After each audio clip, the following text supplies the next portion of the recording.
السلام علیکم، welcome to the vocal ورس۔ آج ہم شروع کرنے والے ہیں ایک دلچسپ سفر، جنت کے پتے، جو لکھی ہے نمرہ احمد نے۔ باب 1۔ لیپ ٹاپ تکیے پہ رکھا تھا اور وہ اس کے سامنے کہنیوں کے بل اوندھی لیٹی تھی۔ اسکرین کی روشنی اس کے چہرے کو چمکا رہی تھی۔ وہ ٹھوری تلے ہتھیلی رکھے دوسرے ہاتھ کی ایک انگلی لیپ ٹاپ کے ٹچ پیڈ پر پھیر رہی تھی۔ لمبے سیدھے سیاہ بال پیچھے کمر پہ پڑے تھے۔ اس کی آنکھیں بھی ویسے ہی تھیں، سیاہ بڑی بڑی مغلئی آنکھیں جن میں چاندنی کی سی چمک تھی، اور چہرہ تو ملائی کا بنا لگتا تھا، سفید ملائم اور چمکدار۔ وہ اسی مگن انداز میں اسکرین پر نگاہیں مرکوز کیے ٹچ پیڈ پہ انگلی پھیر رہی تھی۔ ایک کلک کے بعد اگلا صفحہ کھلا تو ایک دم اس کی متحرک انگلی ٹھہر گئی۔ اسکرین پہ جمی آنکھوں میں ذرا سا تفکر ابھرا اور پھر بے چینی۔ اس نے جلدی جلدی 2-3 بٹن دبائے۔ لوڈنگ۔ اگلے صفحے کے لوڈ ہونے کا انتظار کرتے ہوئے اسی مضطرب انداز میں اس نے انگلی سے چہرے کے دائیں طرف پھسلتی لٹیں پیچھے کیں۔ چند سیکنڈ بعد صفحہ لوڈ ہو گیا تھا۔ وہ بے چینی سے چہرہ اسکرین کے قریب لائی تو سلکی بالوں کی چند لٹیں پھر سے شانے پہ پھسل کر آگے کو گریں۔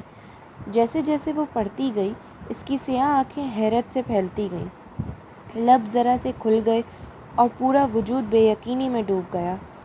ڈھیرے سارے لمحے لگے تھے اسے خود کو یقین دلانے میں کہ جو وہ پڑھ رہی ہے بالکل سچ ہے، اور جیسے ہی اس کے ذہن نے یقین کی دھرتی کو چھوا، وہ ایک جھٹکے سے اٹھ بیٹھی۔ اس کا سیل فون سائڈ ٹیبل پہ رکھا تھا۔ اس نے ہاتھ بڑھا کر سیل اٹھایا اور جلدی جلدی کوئی نمبر ملانے لگی۔ رات کی مقدس خاموشی میں بٹنوں کی آواز نے ذرا سا ارتعاش پیدا کیا تھا۔ اس نے فون کان سے لگایا۔ دوسری جانب گھنٹی جا رہی تھی۔ ہیلو زارا۔ شاید رابطہ مل گیا تھا، تبھی وہ دبے دبے جوش سے چہکی۔ کیسی ہو؟ سو تو نہیں گئی تھی؟ حیا بول رہی ہوں۔ دوسری طرف اس کی دوست کچھ کہہ رہی تھی۔ وہ لمحے بھر کو سننے کے لیے رکی، پھر دھیرے سے ہنس دیے۔ ساری باتیں چھوڑو زارا، میرے پاس جو بڑی خبر ہے وہ سنو۔ اب وہ عادتاً سیاہ بالوں کی ایک موٹی لٹ انگلی پہ لپیٹتی کہہ رہی تھی۔ اور تم یقین نہیں کرو گی، میں جانتی ہوں۔ ارے نہیں، داور بھائی کی شادی کے متعلق نہیں ہے۔ دوسری جانب زارا نے کچھ کہا تو اس نے فوراً تردید کی۔ بلکہ یوں کرو، تم گیس کرو کہ میں تمہیں کیا بتانے والی ہوں۔ اس نے ایک ہاتھ سے لیپ ٹاپ پرے کیا اور تکیہ نکال کر بیک گراؤنڈ کے ساتھ سیدھا لگایا، پھر اس سے ٹیک لگا کر پاؤں سیدھے کر لیے۔ ساتھ ساتھ وہ نفی میں سر ہلاتی زارا کے کہے اندازوں کی تردید بھی کرتی جا رہی تھی۔ نہیں، بالکل نہیں، ایسا تو ہے ہی نہیں۔ ارے میری شادی وغیرہ نہیں ہو رہی۔ جی نہیں، ارم کی بھی نہیں ہو رہی۔ سیریسلی زارا، تمہاری سوچ بس یہیں تک ہے؟ اب کان کھول کر سنو۔ تمہیں وہ ایراسمس منڈس ایکسچینج پروگرام یاد ہے جس کے لیے ہم نے اپلائی کیا تھا؟ کین یو بلیو اٹ زارا کہ مجھے یورپی یونین نے اسکالرشپ کے لیے سلیکٹ کر لیا ہے؟ دوسری جانب زارا اتنی زور سے چیخی کہ موبائل کا اسپیکر آف ہونے کے باوجود اس کی چیخ ساری کمرے میں سنائی دی۔ بالکل سچ کہہ رہی ہوں زارا، ابھی 15 منٹ پہلے مجھے یونیورسٹی کی طرف سے میل ملی ہے۔ اس نے ساتھ ہی ایک ہاتھ سے پرے پڑے لیپ ٹاپ کا رخ اپنی جانب موڑا اور سر آگے کر کے غور سے دوبارہ دیکھا۔ ہاں، 15 منٹ پہلے، ٹھیک 9:30 بجے سلیکشن کی میل آئی ہے۔ تم بھی فوراً چیک کرو، تم نے بھی اپلائی کیا تھا، تمہیں بھی میل آئی ہوگی۔ وہ فون ایک ہاتھ سے پکڑے دوسرے سے بٹن دبا کر لیپ ٹاپ آف کرنے لگی۔ نہیں، اسپین کی ڈیوسٹو نے نہیں، بلکہ ترکی کے سبانجی یونیورسٹی نے ہمیں سلیکٹ کیا ہے، اور اب ہم ایک سیمسٹر پڑھنے 5 ماہ کے لیے استنبول جا رہے ہیں۔ لیپ ٹاپ کی اسکرین اندھیر ہوئی تو اس نے اسے ہاتھ سے دبا کر بند کیا، پھر تار نکال کر سائڈ ٹیبل پہ رکھ دیا۔ ہاں، میں نے سبانجی کو نیٹ پہ دیکھا ہے، بہت خوبصورت یونیورسٹی ہے، مگر… وہ لمحے بھر کو خاموش ہو گئی۔ دوسری جانب سے غالباً استفسار کیا گیا تو وہ گویا ہوئی۔ بس ایک چھوٹا سا مسئلہ ہے، لیکن ہم اس کے بارے میں اپنی فیملیز کو آگاہ نہیں کریں گے۔ دھیمی آواز میں بولتے ہوئے اس نے گردن موڑ کر بند دروازے کو دیکھا۔ دراصل سبانجی میں لڑکیوں کے ہیڈ اسکارف پر پابندی ہے، ادھر سر ڈھکنا منع ہے۔ گھر والوں کو بتا کر متنفر کرنے کی بجائے اس بات کو گول کر جانا۔ ویسے بھی ہم دونوں میں سے کوئی اسکارف نہیں لیتا۔ اسی پل کھڑکی کے اس پار کچھ کھڑکا تھا۔ وہ چونک کر دیکھنے لگی۔ قد آدم کھڑکیوں کے آگے بھاری پردے گرے تھے، البتہ پیچھے جالیاں کھلی تھیں۔ شاید اس کا وہم تھا۔ وہ سر جھٹک کر فون کی جانب متوجہ ہو گئی۔ ابا نے مجھے کبھی اسکارف لینے یا ڈھکنے پر مجبور نہیں کیا، تھینک گاڈ۔ ہاں، ارم گھر سے باہر اسکارف لیتی ہے۔ اس کے ابو تایا فرقان ذرا سخت ہے نا۔ وہ پھر سے بیک گراؤنڈ سے ٹیک لگائے نیم دراز مگن سی بتانے لگی۔ پرمیشن تو کوئی مسئلہ ہی نہیں، ابا اسپین جانے کی اجازت نہ دیتے مگر ترکی میں سبین پھپھو رہتی ہے نا، سو وہ مان گئے تھے۔ ویسے بھی انہیں اپنی بیٹی پہ پورا بھروسہ ہے۔ پھر وہ چند لمحے ایئر پیس سے ابھرتی اپنی دوست کی بات سنتی رہی۔ زارا خاموش ہوئی تو اس نے نفی میں سر ہلایا۔ کل نہیں، داور بھائی کی مہندی پرسوں ہے، تم آ رہی ہو نا؟ اور ہاں، میں اور ارم لہنگا پہن رہے ہیں۔ سارے کزنز بہت ایکسائٹڈ ہیں، خاندان کی پہلی شادی ہے نا۔ اوکے، تم اب جا کر میل چیک کرو، میں بھی سوتی ہوں، رات بہت ہو گئی ہے۔ الوداعی کلمات سے کہہ کر اس نے موبائل کان سے ہٹایا اور تکیے پہ اچھال دیا، پھر جانے کے لیے اٹھ کھڑی ہوئی۔ باہر لاؤنج خاموشی میں ڈوبا تھا۔ حیا نے آہستہ سے اپنے کمرے کا دروازہ بند کیا اور ننگے پاؤں چلتی لاؤنج سے کچن کی طرف آئی۔ سیاہ لمبی قمیص اور سیاہ کھلے ٹراؤزر میں اس کا قد مزید دراز لگ رہا تھا۔ کچن میں اندھیرا پھیلا تھا۔ وہ دروازے کے قریب رکی اور ہاتھ سے دیوار پہ سوئچ بورڈ ٹٹولا۔ بٹن دبنے کی آواز آئی اور ساری بتیاں جل اٹھیں۔ اس نے آگے بڑھ کر فریج کا دروازہ کھولا اور پانی کی بوتلیں نکالنے کو جھکی۔ جھکنے سے ریشمی بال کندھوں سے پھسل کر سامنے کو آ گرے۔ حیا نے نزاکت سے انگلی سے ان کو پیچھے ہٹایا اور بوتل نکال کر سیدھی ہوئی۔ پھر کاؤنٹر پہ رکھے ریک سے شیشے کا گلاس اٹھایا اور بوتل اس میں انڈیلی۔ پانی کی ندی سی گلاس میں گرنے لگی۔ تبھی اس کی نگاہ کاؤنٹر پہ رکھی کسی سفید چیز پہ پڑی۔ وہ جیسے چونک اٹھی، بوتل وہیں سلیب پر رکھ کے اس طرف آئی۔ وہ سفید کھلے گلابوں کا بوکے تھا جس میں کہیں کہیں سبز پتے جھلک رہے تھے، ساتھ ہی ایک بند سفید لفافہ رکھا تھا۔ حیا نے گلدستہ اٹھایا اور چہرے کے قریب لا کر آنکھیں موندے سونگھا۔ دل فریب تازگی بھری مہک اس کے اندر تک اتر گئی۔ پھول بالکل تازہ تھے، جیسے ابھی ابھی توڑے گئے ہوں۔ جانے کون رکھ گیا ادھر؟ اس نے بند لفافہ اٹھایا اور پلٹ کر دیکھا۔ اس پہ گھر کے پتے کے اوپر نمایاں سا حیا سلیمان لکھا تھا۔ پیچھے بھیجنے والے کا پتہ نہ تھا، بس کورئیر سروس کی مہر اور اسٹیکر لگے تھے۔ مہر پہ ایک روز قبل کی تاریخ تھی۔ اس کو کبھی کسی نے یوں پھول نہیں بھیجے تھے۔ کیا معاملہ تھا یہ بھلا؟ الجھتے ہوئے حیا نے لفافہ چاک کیا۔ اندر ایک موٹا کاغذ تھا۔ اس نے 2 انگلیاں لفافے میں ڈال کر کاغذ پکڑا اور باہر نکالا۔ سفید کاغذ بالکل صاف تھا، نہ لکیر نہ کوئی ڈیزائن، بس اس کے وسط میں انگریزی میں 3 الفاظ لکھے تھے، ویلکم ٹو سپانچی۔ وہ سناٹے میں رہ گئی۔ یہ کیا مذاق تھا؟ بھلا خط بھیجنے والے کو کیسے پتا کہ وہ سبانچی جا رہی ہے؟ خط پہ تو ایک روز قبل کی تاریخ تھی، جبکہ قبولیت کی وہ ای میل اسے ابھی 15 منٹ پہلے موصول ہوئی تھی۔ جو بات اسے آفیشلی بتائی 15 منٹ قبل گئی تھی، وہ اس شخص کو ایک روز پیشتر کیسے معلوم ہوئی؟ اگر زارا کو اس نے خود ابھی نہ بتایا ہوتا تو وہ سمجھتی کہ یہ اس کی حرکت ہے اور یہ خط سپانچی یونیورسٹی کی طرف سے بھی نہیں آ سکتا تھا، کیونکہ اس پہ ایک قومی سطح کی کورئیر کمپنی کی مہر لگی تھی۔ پھر کس نے بھیجا تھا اسے یہ؟ پانی سے بھرا گلاس وہیں سلیب پر چھوڑ کر بوکے اور لفافہ اٹھائے وہ الجھتی ہوئی اپنے کمرے کی طرف چلی گئی۔ سپہر کی ٹھنڈی سی چھایا ہر سو چھائی تھی۔ وہ پرس کندھے سے لٹکائے باریک ہیل سے چلتی پورچ میں کھڑی اپنی کار کی طرف آئی، جو تھی تو اس کے بھائی روہیل کی، مگر اس کے پڑھائی کی غرض سے امریکہ چلے جانے کے بعد حیا کی ملکیت تھی۔ اس نے چابی لاک میں گھمائی ہی تھی کہ گیٹ کے اس پار سے زارا آتی دکھائی دی۔ وہ دروازہ کھول کر مسکراتی ہوئی سیدھی ہوئی۔ حیا، مجھے تو کوئی میل نہیں آئی۔ زارا نے کھلے گیٹ کو دھکیل کر اندر قدم رکھا۔ اس کے چہرے پہ اداسی تھی۔ وہ درمیانی شکل و صورت کی اسٹائلش سی لڑکی اور حیا کی ہم عمر تھی۔ کوئی بات نہیں، 1-2 دن میں آ جائے گی، تم فکر نہ کرو، ہم نے ساتھ ہی اپلائی کیا تھا، میرا سلیکشن ہو گیا تو تمہارا بھی ہو جائے گا۔ حیا ڈرائیونگ سیٹ کا دروازہ آدھا کھولے کھڑے کھڑے بتانے لگی۔ مگر اسکالرشپ پروگرام کوآرڈینیٹر کے آفس کے باہر آج جو لسٹ لگی ہے اس میں بھی میرا نام نہیں ہے۔ اور میرا؟ صرف تمہارا ہے۔ ہمارے ڈپارٹمنٹ سے اور انوائرمنٹل سائنسز کی ایک لڑکی ختیجہ رانا کا ہے۔ میرا خیال ہے میرا سلیکشن ہی نہیں ہوا۔ اوہ، اسے واقعتاً افسوس ہوا۔ رات فون کال کے بعد اس کی زارا سے اب بات ہو رہی تھی۔ خیر تم کہیں جا رہی تھی؟ زارا چہرے پہ دوبارہ بشاشت لاتے ہوئے پوچھنے لگی۔ ہاں، مارکیٹ جا رہی تھی ارم کے ساتھ۔ داور بھائی کی مہندی کا فنکشن ہے اور میرے لہنگے کے ساتھ کی ہائی ہیلز گم ہو گئی ہے، شاید کام والی اٹھا کر لے گئی ہے، اب نئے جوتے لینے پڑیں گے۔ تم چلو گی؟ وہ گاڑی سے کہنی ٹکائے تفصیلاً بتانے لگی۔ اس وقت وہ ہلکی آسمانی لمبی قمیص اور تنگ چوڑی دار پاجامے میں ملبوس تھی۔ قمیص کا دامن ٹخنوں سے ذرا اوپر تک تھا۔ ہم رنگ دوپٹہ گردن کے گرد لپیٹا تھا، بال کمر پہ گر رہے تھے اور عادتاً آنکھوں میں گہرا کاجل ڈالا تھا۔ ہاں چلو پھر جلدی نکلتے ہیں۔ زارا فوراً تیار ہو گئی اور فرنٹ سیٹ کی طرف بڑھی۔ ارم کو بھی لینا ہے۔ حیا نے اندر بیٹھ کر دروازہ بند کیا اور اگنیشن میں چابی گھمائی۔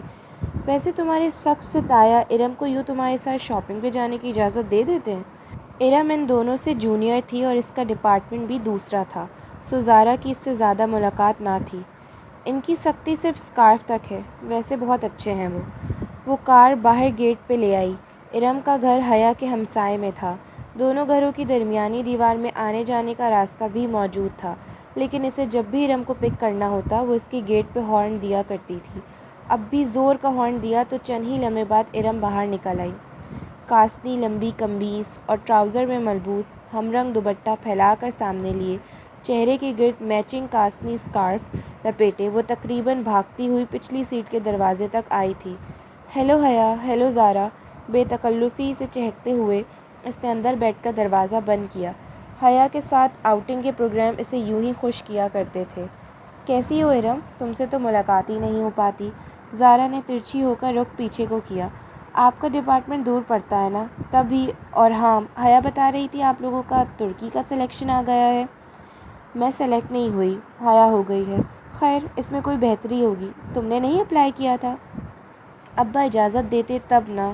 وہ اداس ہو گئی۔ ویسے پیرنٹس کو اتنا سخت نہیں ہونا چاہیے، زارا نے کہا۔ حیا نے تادیبی نظروں سے اسے گھورا کہ کہیں پہلے سے احساس کمتری میں مبتلا ارم مزید اداس نہ ہو جائے، مگر زارا گردن موڑے پیچھے دیکھ رہی تھی، اور ارم حسب توقع اداس ہو گئی تھی۔ ابا بھی پتہ نہیں کس پہ چلے گئے۔ اتنی گرمی میں اسکارف لینا آسان ہوتا ہے کیا؟ اور پھر کل مہندی کے لہنگے کی بھی آدھی آستین نہیں بنانے دی مجھے۔ حیا کی بھی تو آدھی آستین ہے، اتنی اچھی لگتی ہے، مگر ابا ذرا بھی سلیمان چچا کی طرح نہیں ہے۔ ارم تمہیں آج کیا لینا ہے؟ میں نے تو جوتے لینے ہیں۔ اس نے کوف چھپاتے ہوئے بات کا رخ بدلا۔ ارم کا ہر وقت کا شکایتی رویہ اسے بے حد برا لگتا تھا۔ چوڑیاں لینی ہیں، مگر لہنگے کے بلاؤز کی فل سلیوز کے ساتھ چوڑیاں اچھی بھی نہیں لگیں گی۔ وہ منہ بسورے پھر سے شروع ہو گئی تو حیا نے سر جھٹک کر سی ڈی پلیئر آن کر دیا۔ عاطف اسلم کا گیت بلند آواز سے گونجنے لگا تو ارم کو خاموش ہونا پڑا۔ جناح سپر مارکیٹ پہنچ کر ارم تو چوڑیاں ڈھونڈنے نکل گئی، جبکہ وہ دونوں میٹرو شوز پہ آ گئیں۔ یہ گولڈن والا جو تیسرے نمبر پہ رکھا ہے، یہ دکھائیں۔ بہت دیر بعد ایک اونچی ہیل اس کی نظر میں جچی تھی۔ یہ والا میم۔ سیلز مین نے پورا جوڑا نکال کر اس کے سامنے رکھا۔ وہ زمین پہ پنجوں کے بل بیٹھا تھا، جبکہ حیا اور زارا سامنے کاؤنچ پہ بیٹھی تھیں۔ پہنا دوں میم؟ بہت مؤدب اور شائستہ انداز میں پوچھتے ہوئے سیلز مین نے ہاتھوں میں پکڑا جوتا اس کے پاؤں کے قریب کیا جو خوبصورت ہیلز میں مقید تھے۔ میرے ہاتھ نہیں ٹوٹے ہوئے، میں خود پہن سکتی ہوں۔ جی شیور، یہ لیجیے۔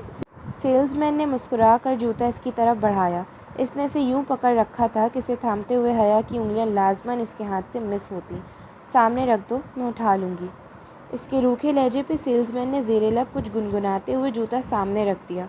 پھر بل کی ادائیگی کے بعد کاؤنٹر پہ کھڑے لڑکے نے بقیہ رقم اس کی طرف بڑھائی تو حیا نے دیکھا چند نوٹوں کے اوپر 5 کا سکہ رکھا تھا، اور لڑکے نے سکے کو یوں پکڑ رکھا تھا جیسے سیلز مین نے جوتے کو، تاکہ اسے تھامتے وقت لازماً اس کا ہاتھ ٹکرائے۔ شکریہ۔ حیا نے نوٹ کنارے سے پکڑ کر کھینچے۔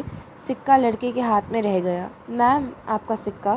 لڑکے نے فاتحانہ انداز میں سکہ اس کی جانب بڑھایا کہ اب تو لازمی پکڑے گی، اور یہ سامنے رکھ کے صدقے کے باکس میں ڈال دو۔ وہ بے نیازی سے شاپر تھامے پلٹ گئی۔ زارا نے بے اختیار قہقہہ لگایا۔ اس لڑکے کی شکل دیکھنے والی تھی حیا۔ دل تو کر رہا تھا اس کی اسی شکل پہ شاپ کے سارے جوتے دے ماروں۔ معلوم نہیں ہمارے مردوں کی ذہنیت کب بدلے گی، یوں گھورتے ہیں جیسے کبھی لڑکی دیکھی نہ ہو۔ وہ تنفر سے ناک سکڑتی، غصے میں بولتی زارا کے ساتھ سیڑھیاں اتر رہی تھی جب قریب سے آواز آئی، تو اتنا بن سور کر باہر نہ نکلا کرو بی بی۔ وہ چونک کر آخری سیڑھی پہ ٹھہر گئی۔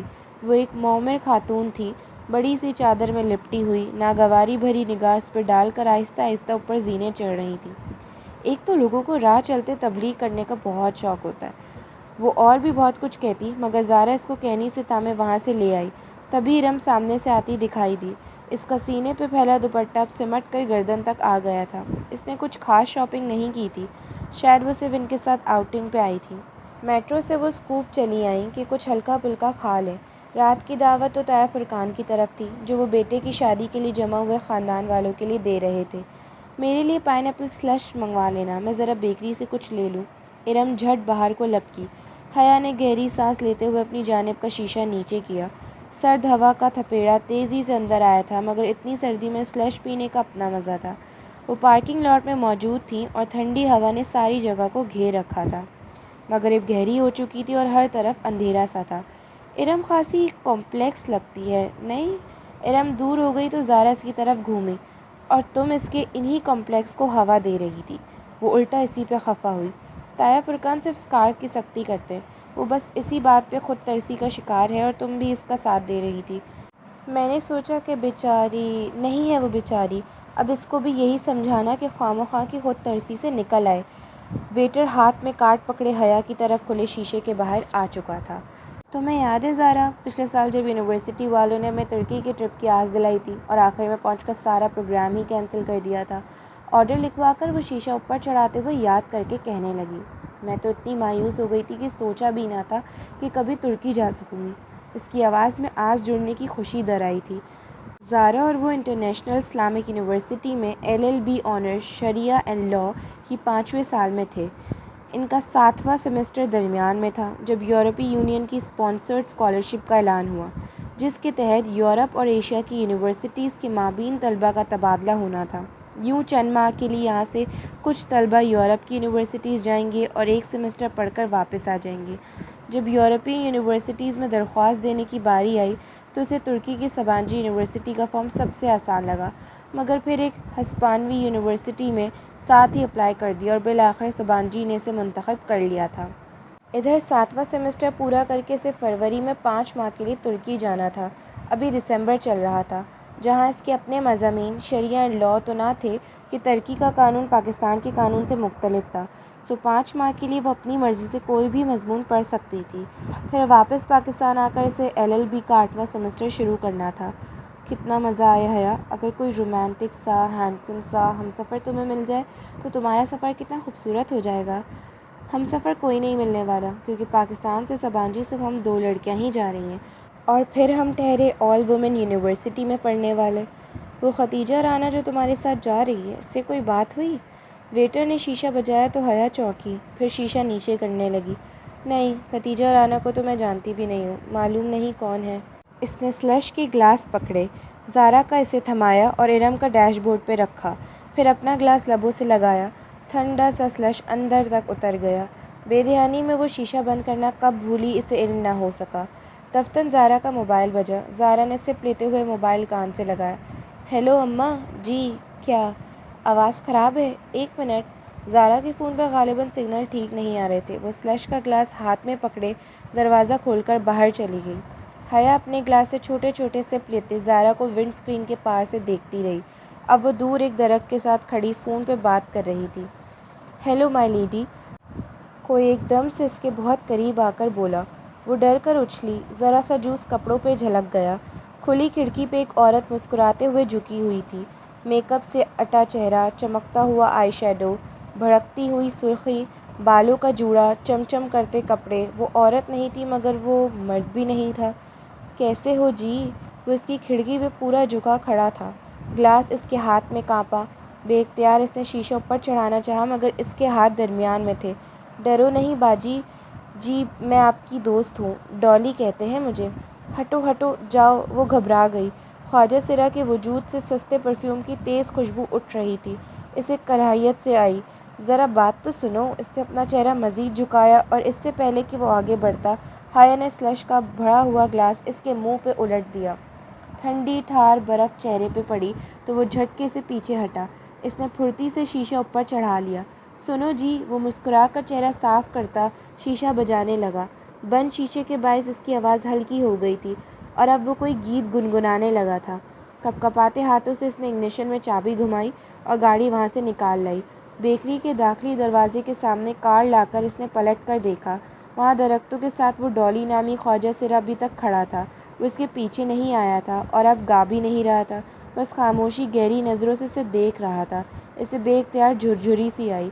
کہاں رہ گئیں یہ دونوں؟ اس نے جھنجھلا کر ہونٹ پہ ہاتھ رکھ دیا، پھر گردن موڑ کر دوبارہ دیکھا۔ وہ ابھی تک اسے ہی دیکھ رہا تھا۔